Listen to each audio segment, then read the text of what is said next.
Всем привет, это подкаст Safe Space, и мы записываем разговоры про ментальное здоровье и работу в контексте белорусской реальности. Мы сегодня в выпуске говорим про поиск как путь и стратегию вместе с нашей гостьей Дашей.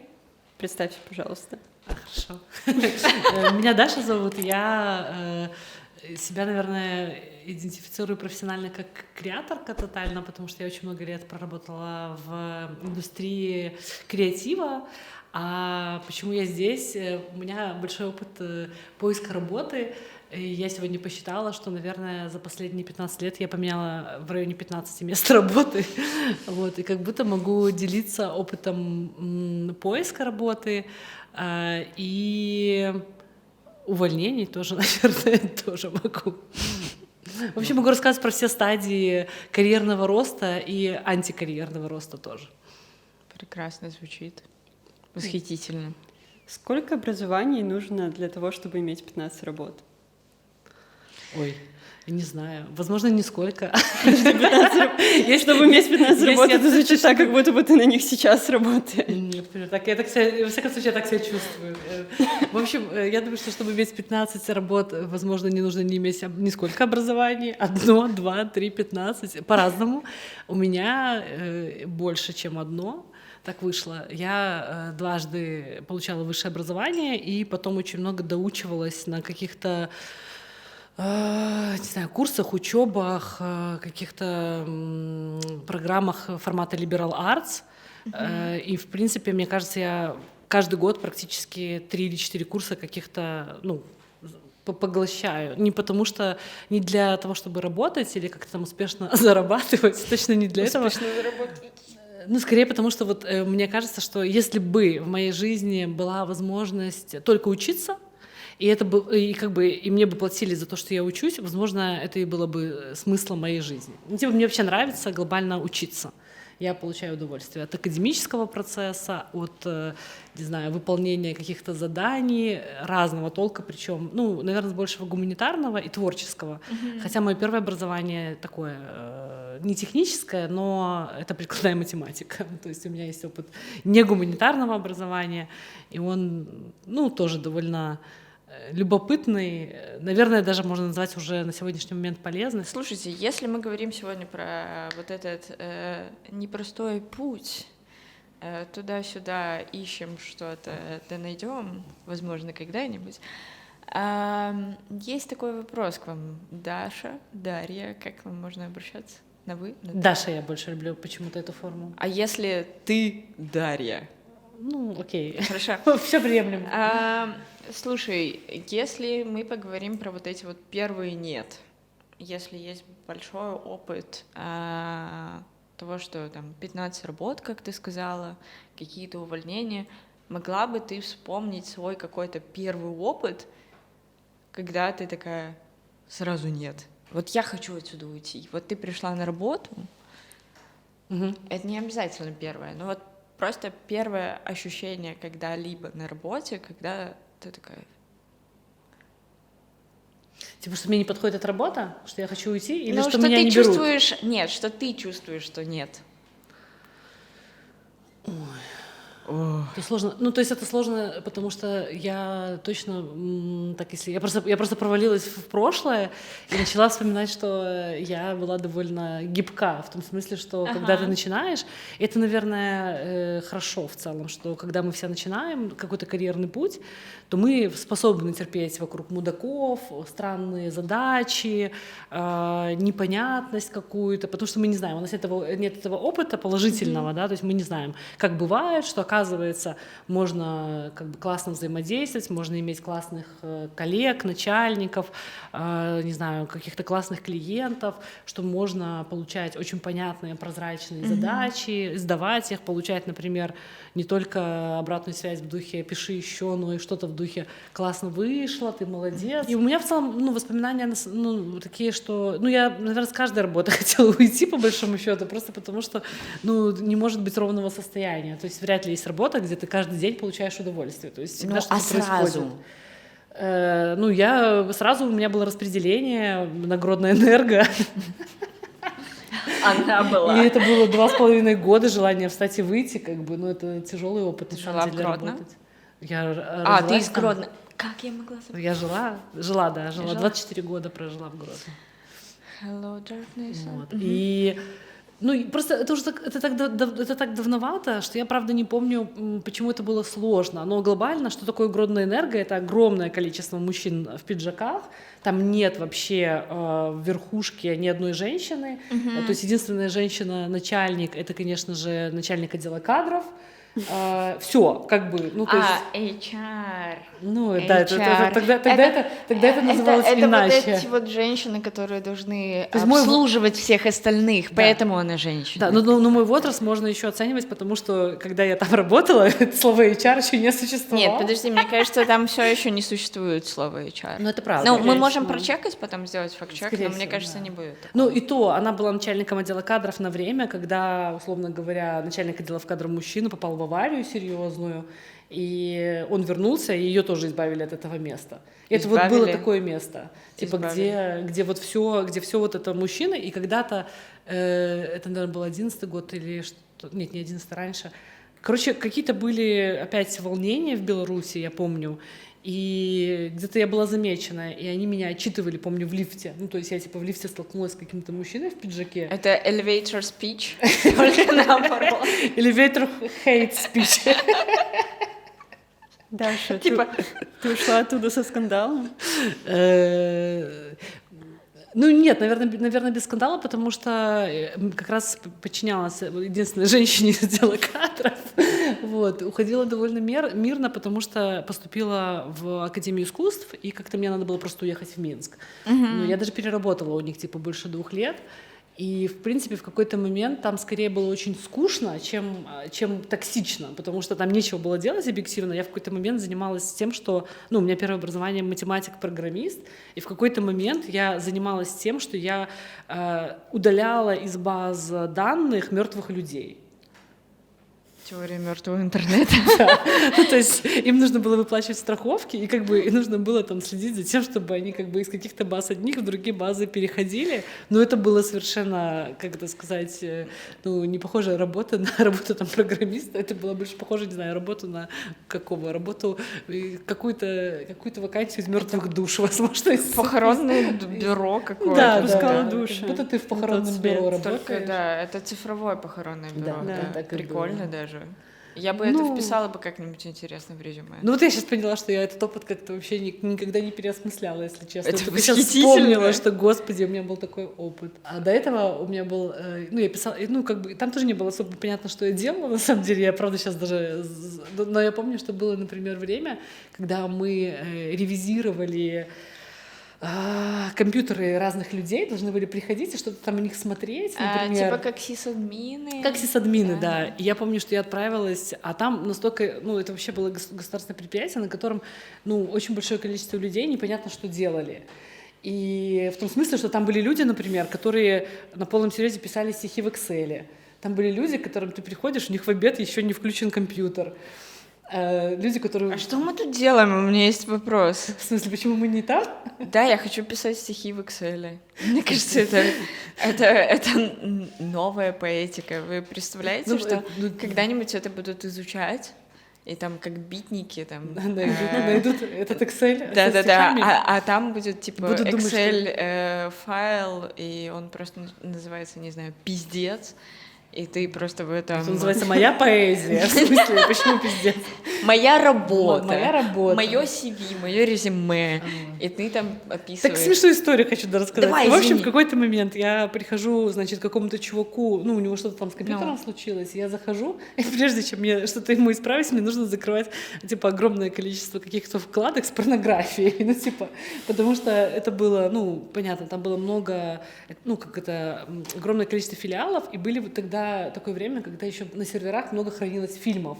И среди этих фильмов, ну, было там какие-то фильмы Тинта Брасса. И вот я прихожу, чувак на полном серьезе, у него, типа, окошко открыто, папка, значит, тоже открыта. И я так понимаю, что мы с ним вдвоем в кабинете, мне нужно все это как-то свернуть, закрыть. Ну, то есть, а он вот как раз только это отсмотрел.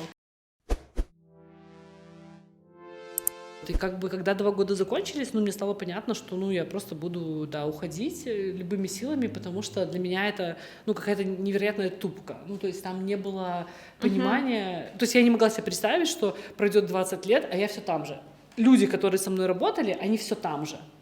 И я, когда иногда узнаю об этом, я думаю... Они все еще там? То Да. есть ты вот сейчас 2К25, как говорится, ты То есть иногда... это был 2005 год, а сейчас 25 год. Вот прошло ровно 20 лет. И они все еще И эти люди все еще там. Интересно, пишут ли они в Excel стихи? Ну, возможно. Ну, как бы... Ну, кстати, вот она... критичный вопрос. Ну, возможно, вот эти люди, которые пишут стихи, они уже на пенсии, возможно, я не уверена. Но я просто реально знаю там... Ну, там, то есть я иногда с кем-то общаюсь, кто знает про этих людей, и они говорят, что, ну, да, чё. Прекрасно. Ну, у меня, на самом деле, удивление не только по тем людям, с которыми я работала 20 лет назад. Я иногда смотрю, допустим, на свой опыт в рекламном рынке и вижу, что там до сих пор люди участвуют в каких-то фестивалях. Да, Типа, обсуждали мы да, очень да. популярные фестивали в Беларуси. Да. за И у меня которые- тоже ощущение, да. что это какой-то, ну, для меня это какая-то супер прошлая жизнь. Я просто удивляюсь, что кто-то в этой моей прошлой жизни живет ей, как будто она его настоящая. А можно вот просто рандомный вопрос, который мне захотелось задать?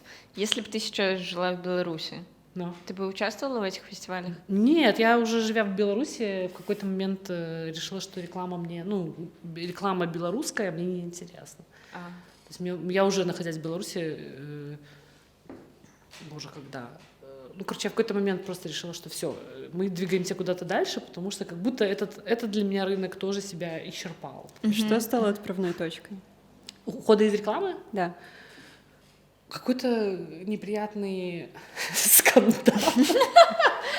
Вот здесь появляется момент скандала. В общем, у меня был опыт, я отъезжала из Беларуси, сейчас это звучит странно, а тогда это казалось нормальным, в Москву. Вот, да, я говорю, на сегодняшний момент, как будто я уже не горжусь этим опытом, тогда это казалось довольно любопытным. Ой, это та самая история, да? Про Да. начальника наркомана, возможно. Короче, я отъезжала в Москву, на самом деле, для того, чтобы учиться. То есть я тогда училась стратегии на икре, мне просто хотелось расширять. Типа я много лет работала креативщиком, и я такая, я не могу как будто всю жизнь работать креативщиком, хочется расширять компетенции. Это вообще моя сквозная, мне кажется, такая тема по жизни, что я не вверх пытаюсь расти, а я все время пытаюсь расползаться, как пятно бензиновое. Вот. И, в общем, я хочу заниматься стратегией, мне интересно этому учиться. И я уехала учиться стратегии. Параллельно с учебой стратегии я еще доучивалась, там есть театр ДОК, и при нем была лаборатория, которая называлась «Антишкола». Звучит прекрасно. Да, это угаровская лаборатория. И, в общем, получилось, что вот я училась одному, второму, чуть-чуть там поискивала работу, мне не нравилось. Это очень тяжелый для меня оказался рынок с точки зрения поиска работы. То есть ты уезжаешь из Беларуси, где тебя хотят все агентства по факту, в страну, где тебя никто не знает, и где, у тебя очевидный даунгрейд. То есть ты приходишь как креативного директора, тебя никто не рассматривает, как хеда контента, да, возможно, но ты понимаешь, что ты приходишь в агентство, например, и прибегает креативный директор и говорит: я 2 года креативный директор. А я говорю: а я 7 лет, типа, да. И они тебя рассматривают ему в подчиненные. И там... такая... Да, и было много такого не очень приятного опыта, и, в общем, я что-то порядка 7 месяцев промыкалась, и мне сделали хорошее предложение из Беларуси. Вот. И ты такая... Я такая, да, а я понимаю, что мне уже есть особо не за что, то есть все мои деньги, которые я привезла с собой в Москву, они такие истончаются потихоньку. Там много было событий, на самом деле, неприятных, там было порядка, я тогда посчитала, там было 8 факторов, из-за которых я уезжала. Ты в Excel сделала? Да, в Excel сделала табличку, и один из факторов — это была смерть моего мастера. То есть Угаров, у которого я училась театральному этому мастерству, искусству. Если что, у меня защитная реакция, я начинаю улыбаться. Да. Это, типа, в общем, это смешно и грустно. В общем, суть в том, что у меня одна из мыслей была, что я бы дальше у него продолжила учиться. Но он У меня умер. родилась очень плохая шутка. Да, давай. Ты отпускала его душу? Ну, в каком-то смысле, да, мы были все на всех событиях, которые с ним связаны, со смертью и так далее. И вообще это был мой первый опыт отпускания как бы человека из театральной среды. Я не знала, ну вы, наверное, может быть, тоже, не знаю, знаете вы или нет, что им аплодируют, когда гроб выносят. Это так красиво, так захватывающе, это такой вообще другой уровень какой-то, не знаю, ощущений. Ну, и очень долго, потому что он был довольно известный. То есть, когда мы приехали с одногруппниками в церковь какую-то супер там, ну, такую, типа, крупную, большую, известную, там было огромное количество каких-то актеров русских, типа, которых ты в фильмах до этого видел, а тут они все перед тобой ходят, какие-то актеры, режиссеры и так далее, ну, потому что он такая была довольно заметная фигура, и мы такие среди вот этих всех людей, и они, я не знаю, может, час ему аплодировали, как бы, прежде чем этот гроб уехал на кладбище, вот, которые как бы актеров часто и, ну, и режиссеров хоронят. Вот поэтому в какой-то мере мы, да, отпускали его как могли. Ну, в общем, и он умер, в общем, и у меня было предложение из Беларуси, я вернулась. И вернулась я в агентство, в котором я когда-то работала. До этого? Да. До отъезда? Да. Но там все поменялось к тому моменту. То есть меня уже звал другие другой... совершенно порядки. Ну да, другие другие люди. порядки. Меня зовет уже другой человек, как бы совершенно. Там уже не работает практически никого, кроме основателей, которые не работают, а просто основатели. Там уже не работает никого из той команды. И они как-то приглашали на хорошую роль, на хорошие деньги, на понятных условиях. И я такая, я вернусь на время, просто хотя бы там встать на ноги, и потом мы будем что-то думать и решать.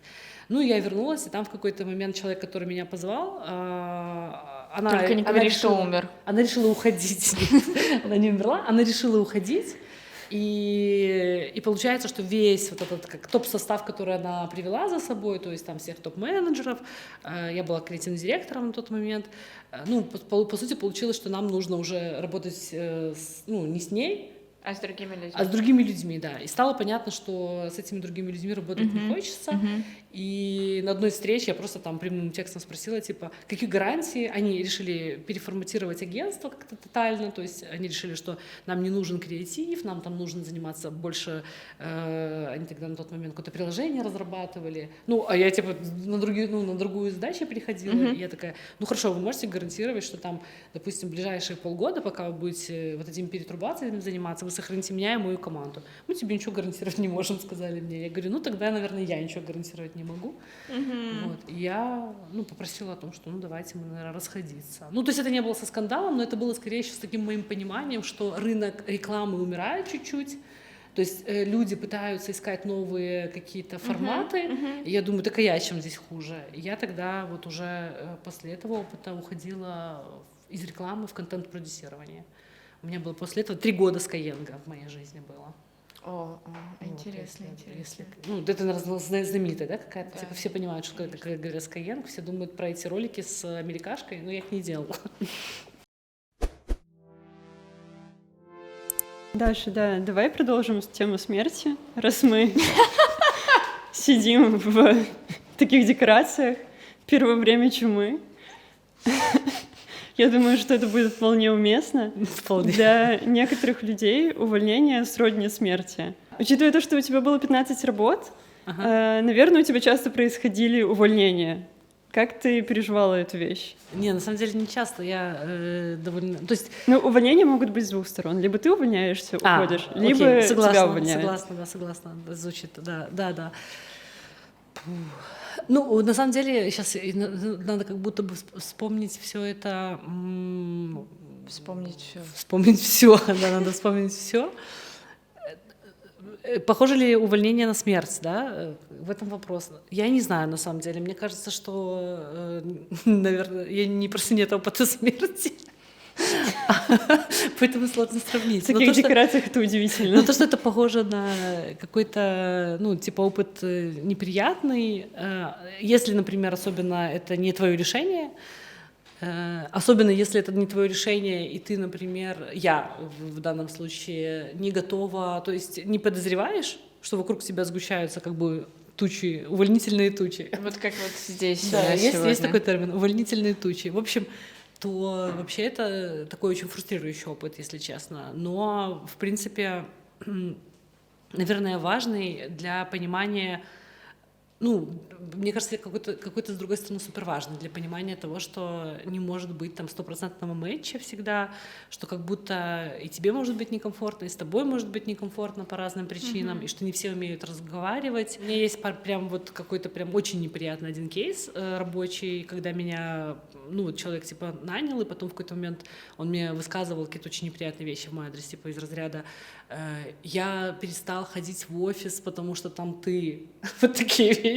Ничего, что ты меня нанял, как это бы, вообще да? удивительно, то есть это, знаешь, даже не на смерть похоже, это, наверное, похоже на расставание. Вот это очень похоже на романтическое расставание на самом деле, потому что то, что тебе говорят, то есть это похоже на вот реально, очень хочется пойти к семейному терапевту, потому что это похоже на развод скорее, чем на смерть. А к юристу иногда хочется? К юристу? Да. Когда делают что-то с тобой неприятное, некорректное? Вот буквально... Чтобы разделить имущество. Чтобы разделить имущество. Либо Спасибо. переписать на себя, если человек умер для тебя. Ну, на самом деле, я думаю, что это разумно, если происходит какая-то... То есть, например, происходит развод, и, допустим, тебе еще и не выплачивают там сумму денег, которую тебе задолжали, ну, точно есть смысл идти к юристу. У меня сейчас есть опыт моего желания пойти не к юристу, к адвокату. У меня, короче, есть история... Это про то, какой я прекрасный работник, наверное. Короче, история про то, что одна моя бывшая начальница написала про меня в закрытом чате неприятные какие-то вещи, и в закрытом чате в каком? Типа на 3 человека крыски-подружки? В закрытом чате на платный чат, там более 1000 человек, возможно, больше, не знаю, ну то есть чат, в который нужно заплатить деньги, чтобы туда попасть. И прочитать про тебя? Да. Слушай, мне кажется, неплохая реклама. Ну там нет паролей, как бы там нет типа, а вот ее, кстати, телефон, если вдруг хотите, можно к ней обращаться, она вообще неплохой СММщик. Ну там не так. То есть, ну там узнаваемо, что это я, как бы все узнали, кто как бы типа читал этот чат и кто там знает меня, все как бы поняли, про кого речь. И признаться, мне хотелось пойти к адвокату по этому поводу. Я еще просто начиталась. Прикольно оказалось, что в той стране, в которой она живет, это вообще уголовная типа ответственность. То есть здесь это гражданская ответственность в Литве, а в ее стране это уголовная ответственность. У меня было такое желание... Раскладываем карты Таро, зажигаем куклу Вуду, там все короче, наоборот. Я скажу, что у меня было скорее желание немножко наказать, потому что я понимаю, что это не первая, не последняя ситуация, как бы она касается не только меня. То есть до меня было достаточное количество такого токсичного отношения к коллегам и к сотрудникам. От нее, да. И мне хотелось это как будто приостановить. Но, честно говоря, меня так закрутило количество работы, что я попустилась в какой-то момент. Хотя сейчас думаю, что, наверное, может быть, даже стоит это все равно завершить. Больше вот для того, чтобы человек тоже понимал, что он несет ответственность за подобного вида действия и слова там, потому что, мне кажется, просто человек не понимает, что это может быть, для него закончится как-то негативно, и поэтому он так легко разбрасывается, по сути дела, клеветой в адрес, клеветой для нее может быть и не клевета, но вряд ли у нее есть факты, которые она может там предоставлять по поводу того, что я там что-то не так делала или там еще что-то. Окей, ну ты сейчас рассказала про такое трагичное расставание, а было ли какое-то увольнение, которое ты можешь, сказать, типа, идеальное? Идеальное увольнение. У меня в голове сейчас Reels. Я не знаю, знаешь ты его или нет, но, возможно, мы в монтаже где-нибудь сюда его вставим, где чувак стоит такой за стеной, к нему подходит босс его и спрашивает: «Хер ли ты не працуешь сейчас? Чё ты?» И он такой вручает заявление на увольнение и уходит, и за ним оркестр фигачит. И мне кажется, это выглядит как очень театральное, идеальное увольнение в каком-то смысле. То есть ты уходишь вот так вот. Для него, но не для босса. Естественно. Я хочу спросить про тебя как, не знаю, как сотрудницу, либо как босса. Вот было ли у тебя какое-то идеальное увольнение, которое ты считаешь для себя идеальным? Ну, это странный такой чуть-чуть вопрос, потому что как будто, знаешь, никогда не искала этот топ-3 топ-3 отличных увольнений. Все мои увольнения довольно кажутся симпатичными в том смысле, что, ну, где это было мое решение, потому что это, конечно... У меня нет, я затягиваю всегда, мне кажется, с расставаниями, и это касается любого типа расставаний, да, типа, что я какое-то время уже, когда уже, наверное, надо было бы делать шаг к тому, что что-то новое искать или прекращать здесь, потому что уже там, ну, что-то явно там происходит, что мне не нравится, но обычно я удерживаюсь достаточно долго. Ну, правда, то есть я могу там еще плюс год просидеть на месте, которое мне там не нравится, допустим. Плюс год? Да, абсолютно. И в этом смысле, как бы, когда это решение уже созрело, то есть когда оно приходит, и когда тебе уже одобряют его, но обычно это супер счастье, на самом деле, в моменте, потому что ты думаешь, господи, я освобожусь от вот этой каторги, которая там меня уже не устраивает по разным причинам. Но это обычно связано с тем, что что-то меняется. То есть сейчас ситуация заключается в том, что, наверное, там 20 лет назад ты приходишь на одно и то же место, и ты через 20 лет уходишь примерно с одного и того же места. А сейчас ситуация такая, что ты приходишь в одно место, и через год это уже может быть совершенно другая компания. С другими людьми, с другими начальниками, с другими задачами. Она даже может начать заниматься чем-то кардинально иным. Но не там, где ты была на распределении. Ну, не там, где я была на распределении. Ну, то есть у меня как раз есть этот сравнительный опыт. То есть компании, в которой ничего не меняется долгие годы, и как бы там продолжают работать люди, хотя ты понимаешь, что там 3/4 уволь, и все будет точно так же. Вот. И компании, в которых все супер динамично меняется, что ты приходишь, как бы, ну, компания занимается одним, люди одни, уходишь, компания вообще что-то радикально иное делает с совершенно какой-то другой командой. Поэтому здесь даже сложно сказать, что там это увольнение, знаешь, связано с тем, что ты там выгораешь или что-то еще, но связано с тем, что для тебя все меняется, и ты каждый раз задаешься вопросом, как и в отношениях. То есть для тебя каждый день ты встречаешься с новым человеком, и ты задаешься, вот сегодня с этим человеком я хочу быть. Это вот этот вопрос, выбираю ли я тебя каждый день. Да. Да? Ну, и тогда это здоровые отношения, если ты выбираешь этого человека каждый день. И к работе это применяется очень здорово. Даша, ты не можешь составить топ идеальных увольнений, но, возможно, ты сможешь рассказать нам про самое токсичное, которое у тебя было. Самое токсичное увольнение? Да. Мне кажется, я же косвенно, боже, мне кажется, я уже чуть-чуть упомянула, то есть вот это была история про то, что я работала и не понимала, что вокруг меня сгущаются тучи, и в какой-то момент человек как бы просто пришел и сказал, что мне кажется, нам нужно расстаться. Вот, мы не подходим друг к другу. Я прихожу в офис, слышу твой голос и ухожу домой. И это было довольно такое... Ну, наверное, это было самое токсичное такое увольнение, потому что оно как будто было немножко без предварительных вот этих каких-то объяснений. Ласк. Без предварительных ласк, да. И ты такой, что? Вроде все было не так плохо. Но оказалось, что нет. А так, в остальном... А как на тебя повлияло это увольнение? Я, на самом деле, помню, что я, когда ушла оттуда, у меня пропал голос. Ого. И я примерно месяц не разговаривала. Вообще у меня не было голоса, и я осознавала, с чем это связано, с тем, что, скорее всего... То есть тебе сказали, что твой голос звучит у человека как что-то неприятное, у тебя пропал Я думаю, голос? это больше связано с тем, что я не смогла ничего в ответ сказать. То есть, что как будто как бы в меня было выброшено большое количество информации о том, что мной недовольны, а у меня в ответ не было голоса сообщить, что вообще-то, ну, там, как мне с этим всем, как мне с этой информацией, что мной недовольны, и Очень так далее. слушно. И я хочу сказать, что у меня был 2 раза такой опыт, и я потом поняла, что, ну, это нужно, то есть нужно просто, есть практики разные, и нужно либо выписывать потом все, и голос возвращается, то есть прям писать письмо этому человеку, условно, который тебя обидел, писать прям подробно, что там, ну, злые вещи можно прям писать, потому что как будто вот когда нет этой возможности, ну, много кто психосоматикой занимается, часто говорят, что когда болит горло, например, или там пропадает голос, то подумай о том, а где ты что не сказала, не высказал, кому ты не смог чего-то сказать. И в целом я фиксировала в своей жизни, что горло мое так отзывается на вот какие-то мои невозможности высказаться. И в целом потом я старалась высказываться.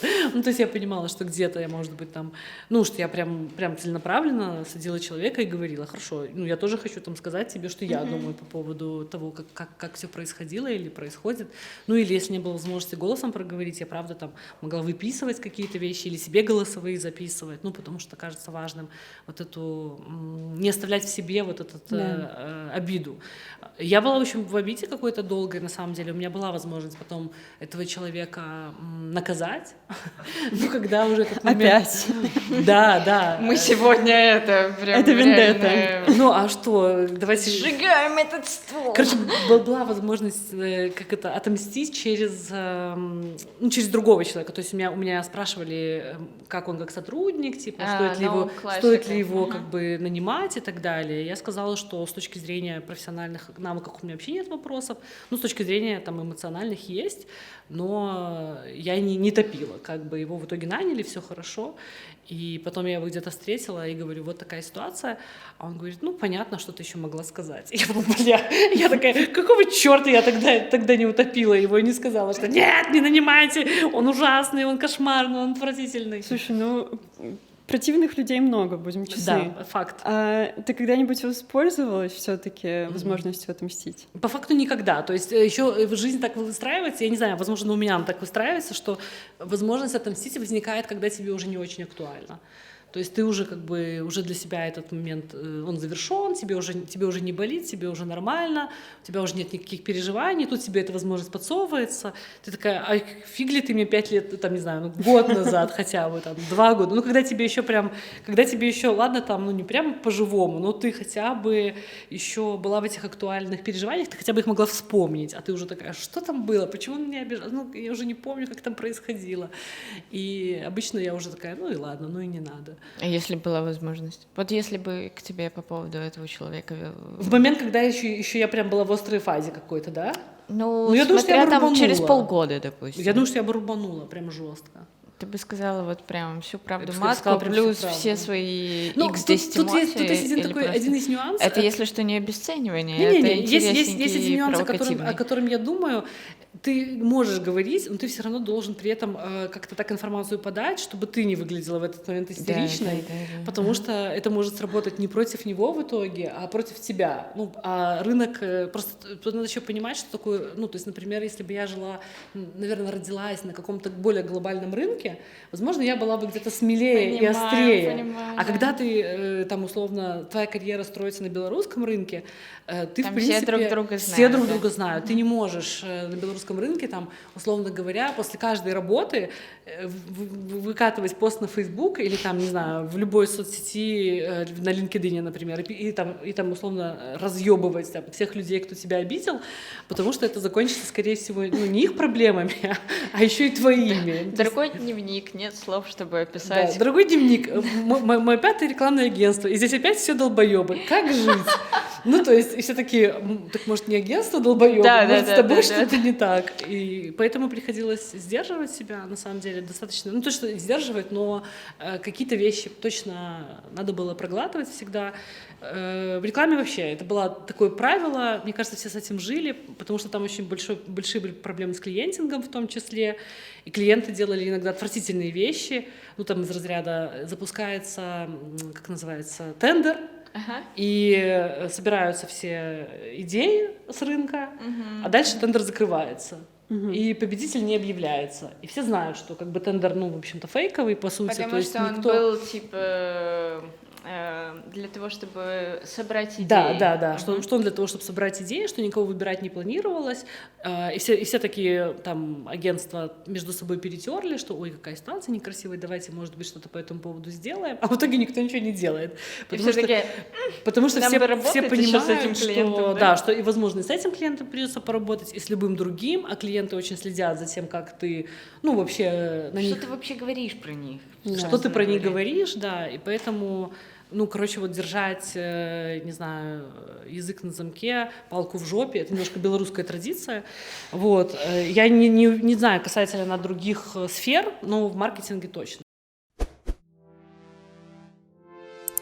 Слушай, а ты вот сказала, что про, не знаю, ты там пишешь, да, допустим, один пост, другой пост, пятый пост, про то, что вот есть какие-то проблемные вот эти все работодатели, да? Ловил ли ты себя когда-нибудь на мысли о том, что, о, вау, там, 15 работ у меня, я кому-нибудь отправляю свое резюме, CV, не посчитает ли человек, организация, которую я отправляю, что я какая-то проблемная. Я там Что, поменяла... много работ?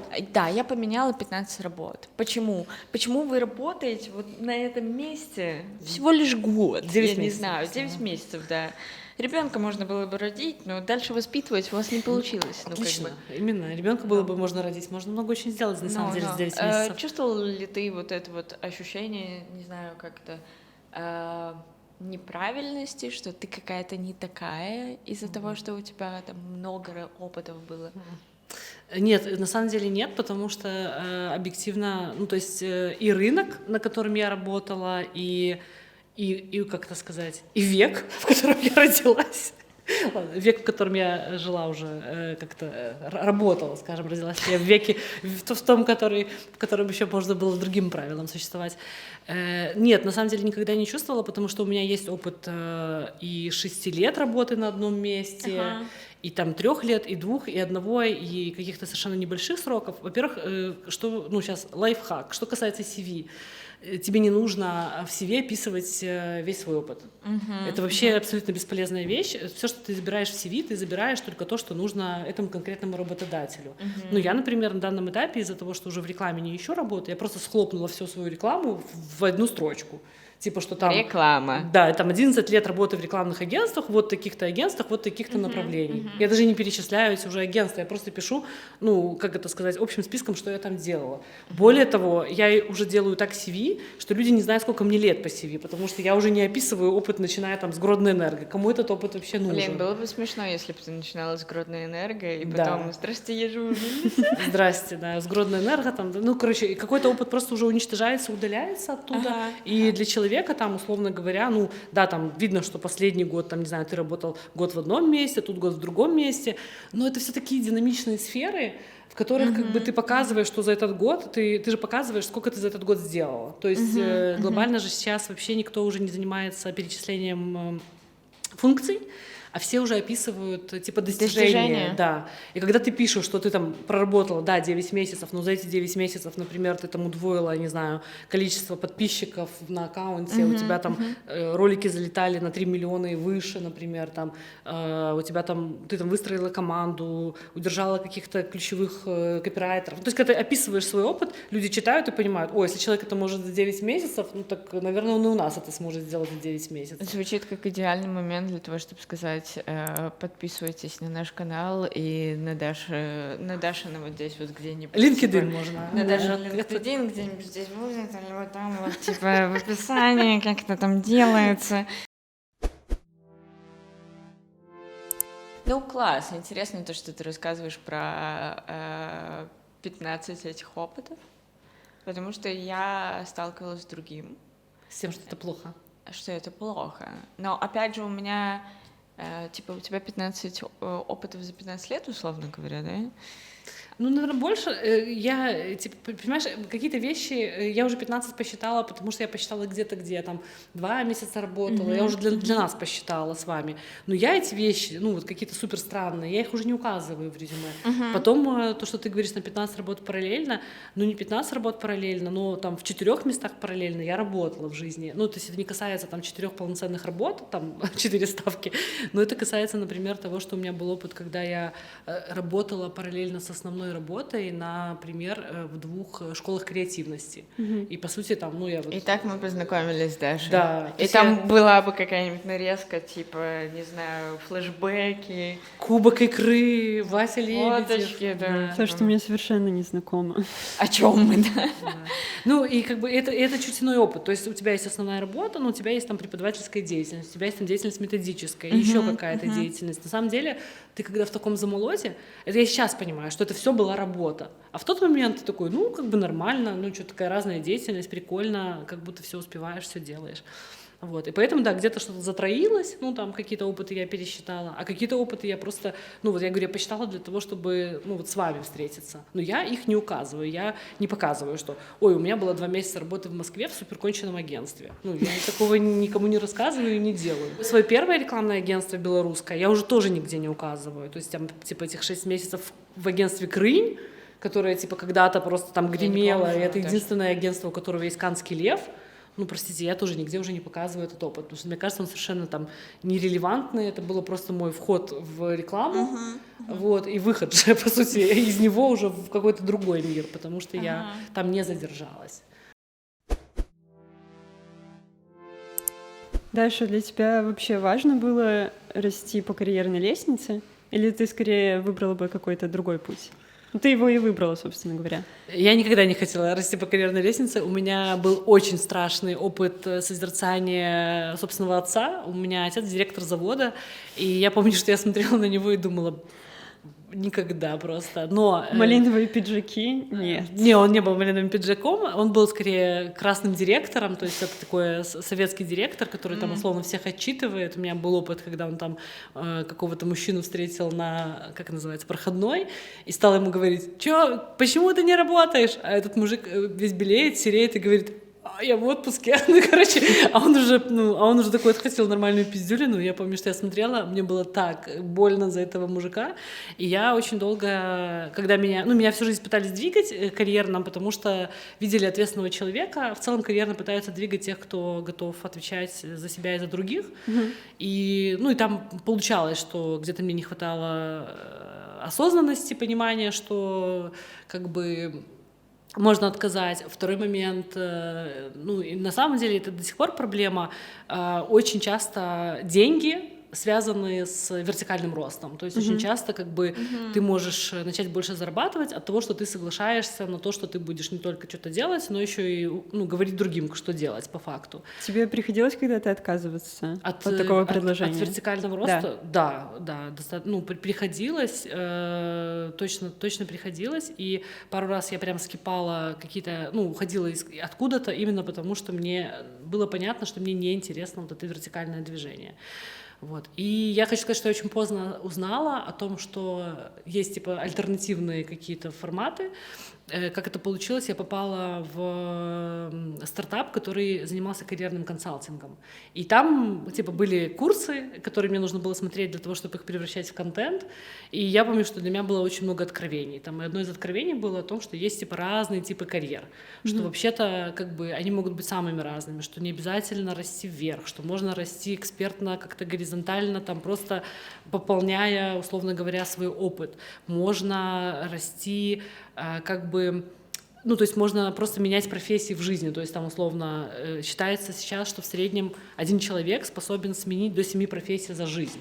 И это радикально могут быть разные профессии. То есть, я был финансовый директор, а вот я тут дизайнер, а вот я еще кто-то, а вот я там, что это вот так тоже норм, что очень нормально, там, не знаю, параллельные какие-то активности вести. Типа, у меня есть свой бизнес, но частично я там работаю еще на кого-то.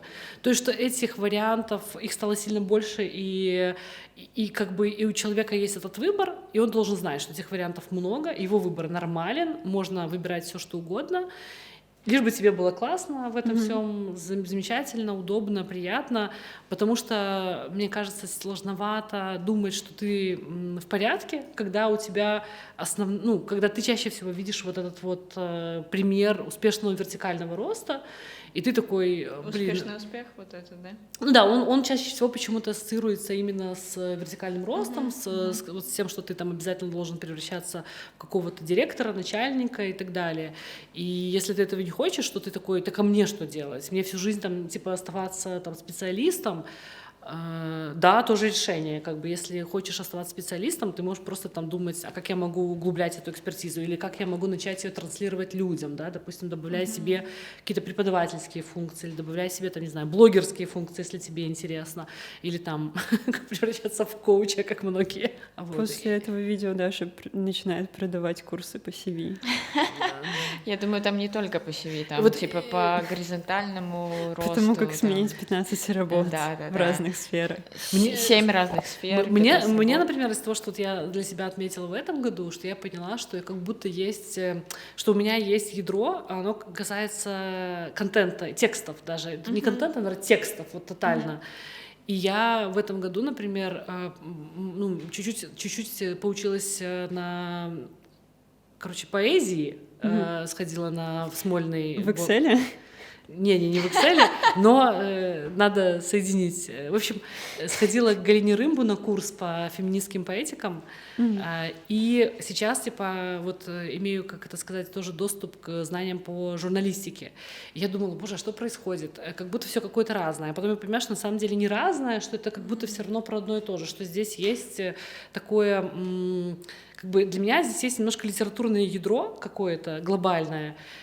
И я как будто, вот, типа, я очень много лет проработала копирайтером, и что как будто я пытаюсь вот эту свою лужу копирайтерскую, чуть-чуть, как бы бензиновую копирайтерскую лужу, типа, доращивать вот этими навыками. То есть мне вообще, из того, что я осознала, вот я занимаюсь на этой журналистике, я думаю, блин, мне журналистика вот тотально, как отдельная сущность, неинтересна.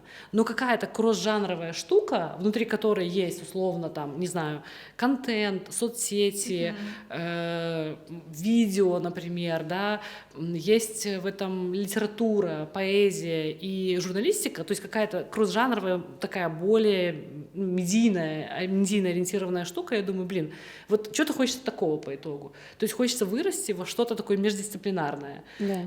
А? Да. Да. Да. И в общем, и это вот я только на самом деле вот сейчас нащупала, что я такая понимаю, что, так похоже, все как будто, ну, шло всегда к одному и тому же. Я сейчас думаю, я вот бы хотела на самом деле там точно здесь попробовать написать книгу, но тоже не с точки зрения того, что там, хочется писать книгу, надо там оставить что-то после себя, а скорее как тоже закрепить этот опыт за собой, что я понимаю, как писать книги, это может быть полезно. Помог ли тебе это понять, твой опыт собеседований? Даша ходит на собеседование как хобби. Меня это очень удивило. Там другие вещи я понимаю про себя, но вообще на собеседованиях очень много про себя понимаешь и очень много понимаешь про то, что ты хочешь, чего ты не хочешь. Крутой опыт, на самом деле. Очень рекомендую перестать относиться к собеседованиям как к месту, где тебя терзают и где тебе дискомфортно, а начать к этому относиться как к месту такого вин-вин. То есть ситуация такая, типа, нас выбирают, мы выбираем. И когда ты немножко, к этому относишься так, скорее, то это превращается в довольно забавную игру. То есть там есть моменты напряжения и моменты того, что после некоторых собеседований ты выходишь, у тебя ощущение, что тебя этими красными флагами по лицу отхлестали. Но глобально очень много осознания на тему чего хочу, чего уже не хочу точно, и это касается и функций, и задач, и скорости, которые люди иногда тебе озвучивают, и команды, то есть и начальников.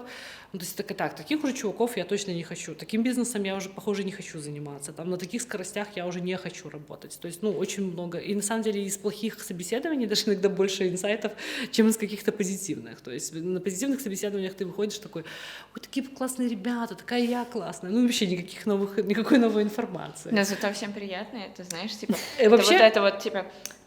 приятные комментарии, это мне надо, вот этот вот. Я супер рекомендую, что вот когда пошла какая-то коса на камень, и, например, не получается находить работу, и, что не собеседование, или, например, вообще не получается выйти на собеседование, да, там, бывает, что ты там отправляешь резюме, никто тебя не приглашает. Очень рекомендую попробовать отправить куда-то, где ты точно знаешь, что тебя позовут.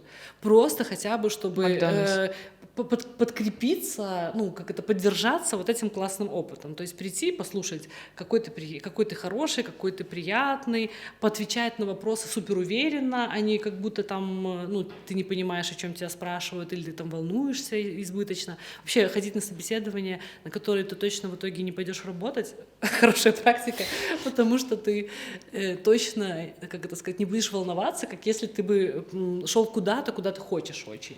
Ну, это как такой, наверное, театр, когда ты со стороны смотришь немножечко на это все Ну и думаешь, да. ну давайте, задайте мне вот этот вопрос, посмотрим, на что вы там способны еще, да? Я, кстати, еще, знаете, про что думала, вот сегодня шла, и я думаю, блин, вот есть люди, которые, правда, не могут долго найти работу. Я сейчас читала много таких кейсов, у меня в LinkedIn такие кейсы появляются, у меня есть подруги, которые долго ищут работу, они остаются на текущей, то есть они не находятся без денег, то есть, но они ищут работу, и вот там год не могут найти работу. Ну, это, правда, долгий срок, который может очень демотивировать. И я подумала, с чем это связано и как бы я действовала. У меня не было таких перерывов, ну, несознательных. У меня были перерывы, когда я такая, я не буду работать этот год, и там фрилансила, и какой-то ерундой занималась. Но перерывов из-за того, что меня там не приглашали, у меня не происходило. Но я вот думаю, если бы так произошло, как бы я действовала. Я думаю, что я бы пошла к психологу и к коучу. Зачем?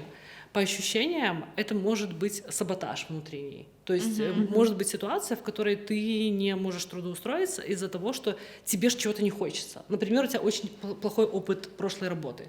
Какой-то болезненный, и ты не хочешь его повторять, а у тебя уверенность, что ты опять нарвешься на мудаков каких-то, это может быть абьюз, это может быть какое-то эмоциональное насилие, которое ты испытала, и ты не хочешь его, боишься повторить, да? То есть у тебя могут быть точно причины, как бы сказать, саботировать. Вот это можно исследовать с психологом. С коучем можно поддержаться, потому что коучи очень классно тебя мотивируют, очень классно дают тебе обратную связь, что ты молодец, твое резюме супер, ты классно проходишь собес. Они говорят нормальные объективные вещи. И еще из того, что вот я, например, там от карьерных консультантов получила в какой-то момент, это воронка поиска. То есть людям кажется, у меня было пару консультаций с людьми, когда бесплатных, я не консультирую за деньги по карьере, я не профессионал, но у меня было пару созвонов, когда мне девочка, например, говорит, я хочу перейти в другую сферу, я не знаю, как это сделать. А я говорю, а сколько у тебя было, ну, сколько у тебя было попыток, ну, сколько ты вообще отправила вот своих резюме? Она говорит, 3. Я говорю, а из 3 резюме сколько было положительных ответов и собеседований? Она говорит, 2. Я говорю, я говорю, прости, я говорю, а почему в итоге, ну, не получилось туда попасть? Она говорит, а я не хотела к ним. Я говорю, погоди, говорю, похоже, ты просто охерела. Ну, потому что ситуация заключается в том, что воронка поиска, она, ну, как это слово воронка, оно ровно потому, что она вот типа вот такая. Ну, то есть... Только вниз. А? Только вниз, да. Она вот такая, да. Это кое-что другое. Сейчас как Бузова буду. Короче, да, она вот типа, она типа вот такая. И суть заключается в том, что как бы у тебя, ну, вот, чем, то есть у тебя сверху, да, то есть... в это. Простите. Да. Мы типа это ловим, забираем энергию, денежный поток. Это денежный поток, да. И суть как раз в том, что, по сути дела, вот, у тебя... Стряхиваешь деньги? Руки болят от такой тяжести. Что, короче, ты когда... Что вот твой оффер здесь, да, это цифра 1, например, ну, там, нет, офферов может быть 3, ну, твое место выхода 1, да, и что у тебя, как бы, вот, ну, она расширяется, и, походу, там, для того, чтобы получить вот это один этот условный, ну, одну работу, например, тебе надо, там, ну, там, не знаю, отправить, допустим, 10-100, в зависимости вот тоже там от разных критериев, ну, как бы, да, там, вот ты должен, как бы, вот эта воронка, она, ну, ты должен, типа, постараться сверху чуть-чуть.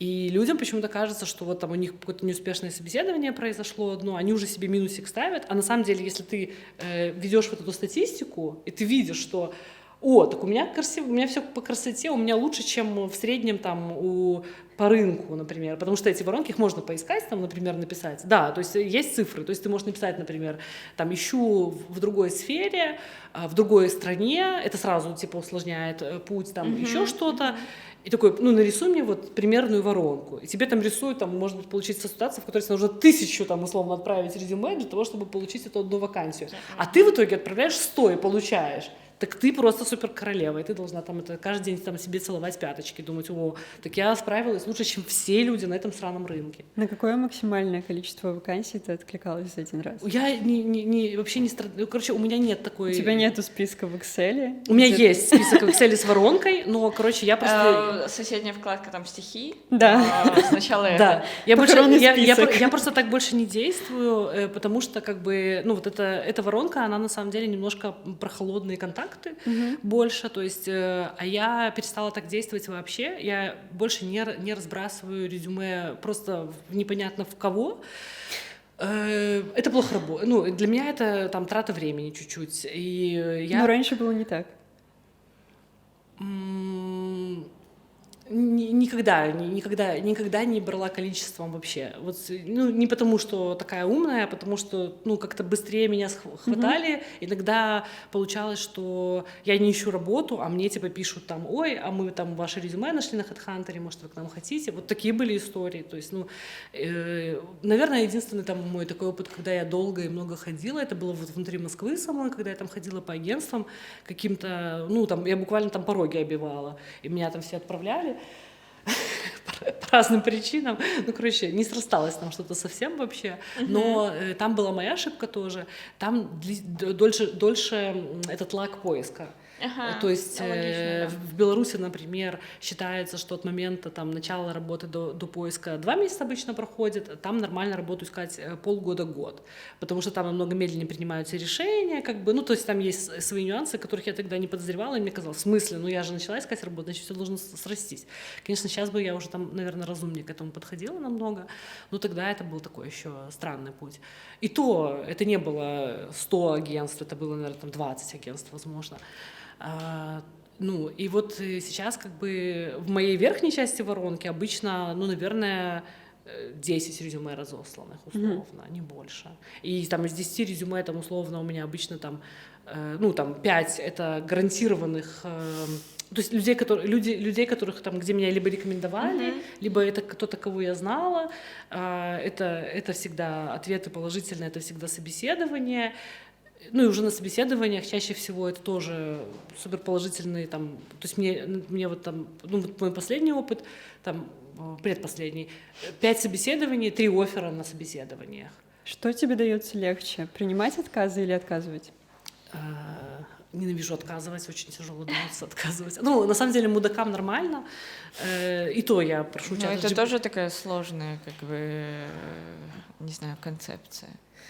Сложное, потому что тебе хочется написать: вы ублюдки, я не хочу к вам идти, а ты чату GPT говоришь: надо вежливо... Да, пожалуйста, ответь как. Ответь, как мне ответить, потому что я хочу написать: вы ублюдки, я никогда к вам не выйду на работу, желаю смерти вашей компании, а тебе, ну, напиши это все красиво, чтобы, ну, этот подтекст оставался, но они бы его не считали. Напиши профессионально. Да, знаешь, и он пишет красиво, и ты как бы это отправляешь, и люди пишут: да, ок, и ты такая: а чего я волновалась вообще, как будто, ну, всем правда ок, никто как бы к тебе привязаться не успел за это собеседование, а ты уже там придумала: ой, я не смогу поднять их бизнес с колен. Ну, это странно. Блин, это как, знаешь, вот эти вот мемы про ты увидела человека, у вас какой-то коннект произошел, и ты там представляешь, как у вас же развиваются ваши отношения, там типа свадьба, дети, дом, собаки, а в итоге этот человек такой: классно пообщались, давай, типа, встретимся в следующий раз никогда, там, типа, приблизительно такое. Да, это такое. Ну, еще я думаю, что вот, кстати, то, что, наверное, хотелось бы сказать людям, которые ищут работу и не находят, упускается часто этап ресерча. То есть как будто все, ну, то есть ты спросила у меня, типа, там, вот, а какое количество, там, условно, резюме там я максимально отправляла.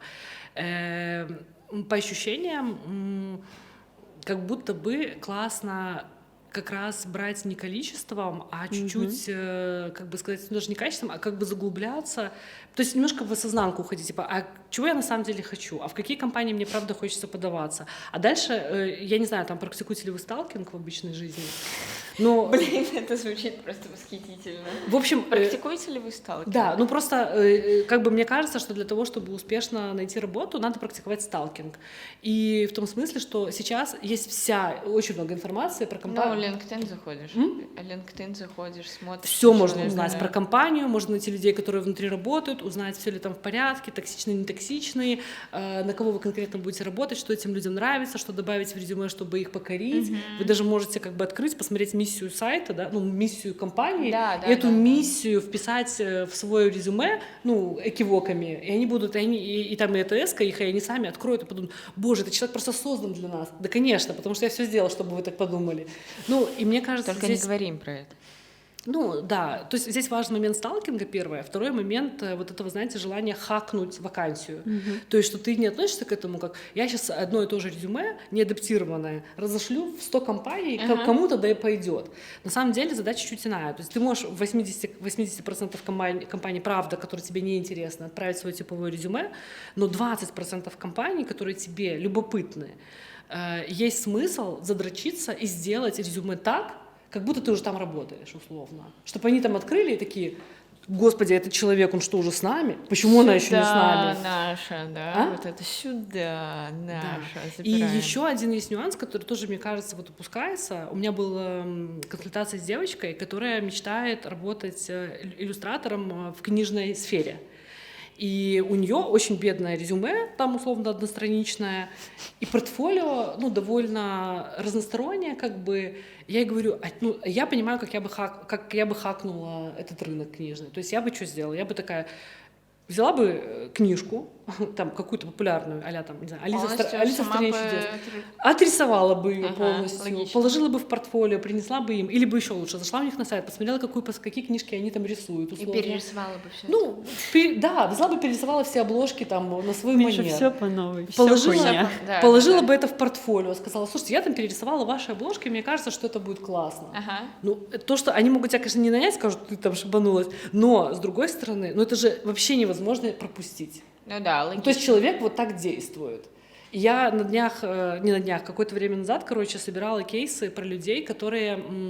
В какой-то момент был очень популярен фан-арт в создании, как это называется... Вот у сериалов есть обложки. Постеры? Постеры.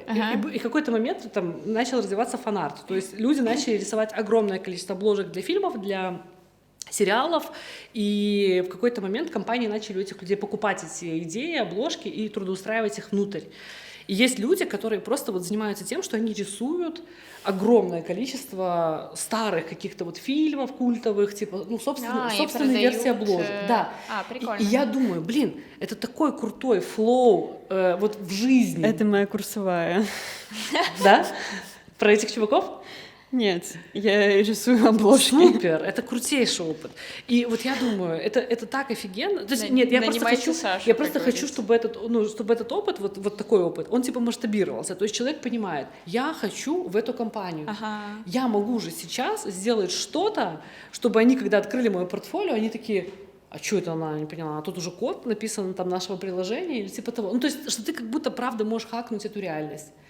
И если это чтобы они думали, что это как будто бы дежавю, не знаю, что это они да, уже... они может даже, ну, ты можешь так и написать, что я, типа, все изучила, посмотрела, мне кажется, что вот это может быть вам интересно, вот я там перерисовала логотип вам, не знаю, ну, что угодно.